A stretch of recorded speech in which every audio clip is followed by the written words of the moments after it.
مدینہ کیسے بنا اور اس کی پہل کہاں سے ہوئی؟ اللہ کے نبی کا فرمان ہے ما من نبی الا حج، ہر نبی نے حج کیا، بیت اللہ ہر نبی آیا۔ موسیٰ علیہ السلام اپنی قوم کے ساتھ جب حج کرنے تشریف لائے اور واپسی کا راستہ ان کا یہی تھا، تو ان کے صحابہ میں 3 شخص تھے، ایک کا نام تھا قریظہ، ایک کا نام تھا قینقاع، ایک کا نام تھا نذیر، ذوات کے ساتھ جہاں سے گزر رہے تھے تو وہ تینوں علماء تھے۔ وہ آپس میں کہنے لگے لگتا ہے یہ وہ جگہ ہے جہاں آخری نبی ہے، تو کیوں نہ ہم یہاں رہ جائیں۔ یہ جگہ کچھ بھی نہیں تھی، ایک وادی تھی، تو ہماری نسلیں یہاں رہیں گی، جب آخری نبی آئیں گے تو ان پر ایمان لے آئیں گے۔ تو انہوں نے موسیٰ علیہ السلام سے اجازت چاہی کہ ہم یہاں رہ جائیں، تو انہوں نے اجازت دے دی کہ ٹھیک ہے رہ جائیں۔ جب یہ والسماء ذات البروج میں جو واقعہ ہے کہ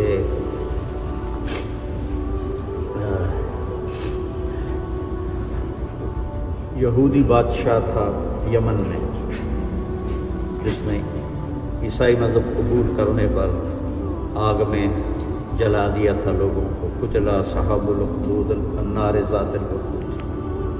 تو کچھ قبائل یہود وہاں سے خیبر گئے، بنو قریظہ یہاں آباد ہو گئے۔ جب قوم سبا پہ عذاب آیا تو اس کے 13 نبی ان کے پاس آئے ان کو سمجھانے کے لیے، وہ نہیں مانے۔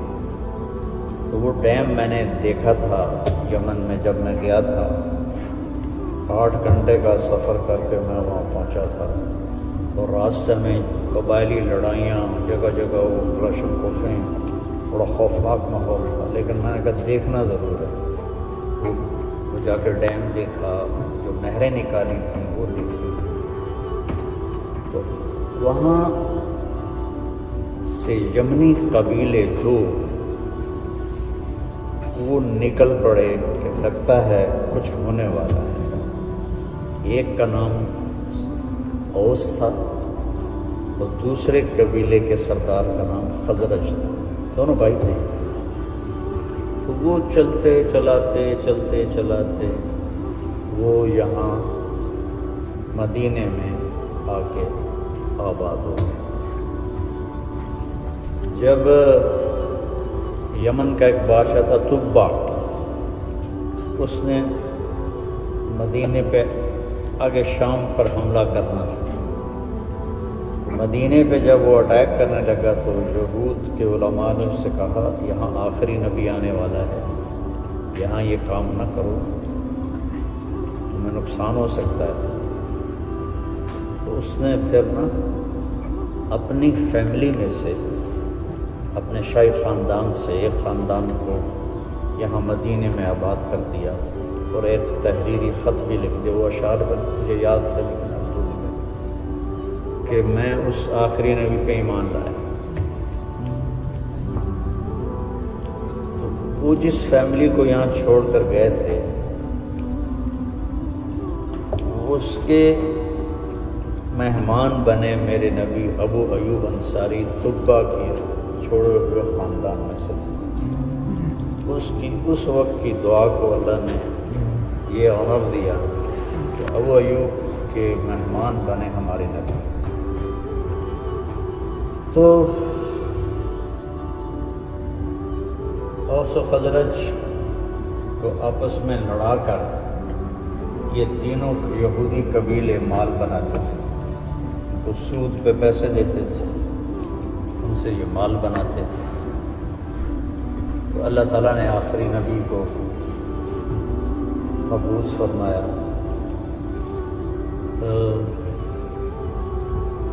10 سال ہو گئے آپ کو دعوت دیتے، کوئی ایمان نہیں لایا سوائے 150 آدمی۔ تو نبوت کے 10ویں سال آپ مینا میں حج کے دنوں میں مینا میں گشت کرتے تھے، جیسے ہم تبلیغی دوست گشت کرتے تھے۔ کوئی میری بات سن کے مان لیا، تو ایک جگہ سے گزرے تو کچھ لوگ نوجوان وہاں بیٹھے ہوئے آگ روشن کر کے روشنی کے لیے بیٹھے ہوئے۔ آپ نے دیکھا سارے نوجوان ہیں، تو آپ ان کے پاس گئے، میری بات سنو گے؟ وہ کہنے لگے تم کون ہو؟ کہا میں اللہ کا نبی ہوں۔ تو وہ ایک دوسرے کو دیکھنے لگے، وہ کہنے لگے یار وہ یہودی باتیں کرتے ہیں کہ ایک نبی آنے والا ہے، کہیں یہ وہ نہ ہو، تو آؤ اس کی سنیں۔ تو وہ تھے ابو الحسن بن تیہان، عبداللہ بن رواحہ، سعد بن الربیع، اسد بن زرارہ، نعمان بن حارثہ، یہ وہ وہاں بیٹھے ہوئے تھے۔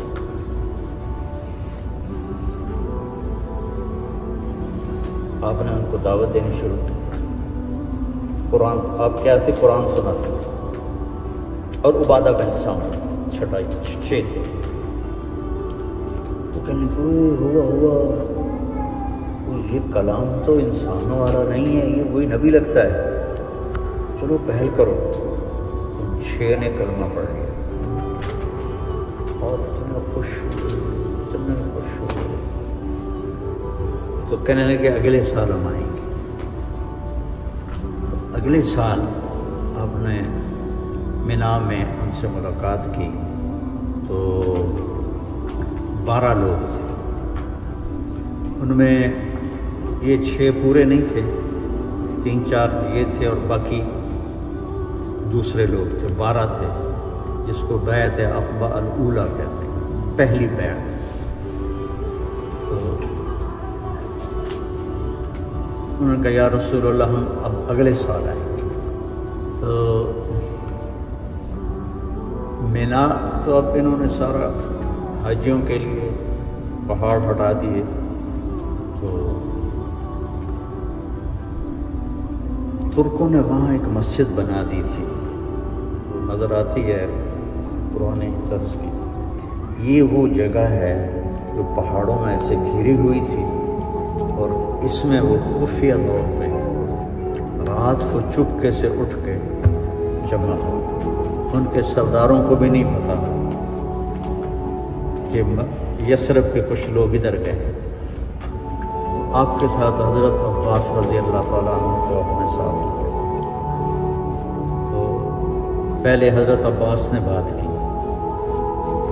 دیکھو بھائی یہ میرا بھتیجا ہے، وہ ابھی انہوں نے ایمان نہیں لائے تھے، ہم اس کی حفاظت کر رہے ہیں، اس کے دشمنوں سے اس کو بچا رہے ہیں، اگر اسے لے جا کر اس کی حفاظت کر سکتے ہو تو پھر لے جاؤ، اور اگر نہیں کر سکتے تو ابھی چھوڑ دو۔ تو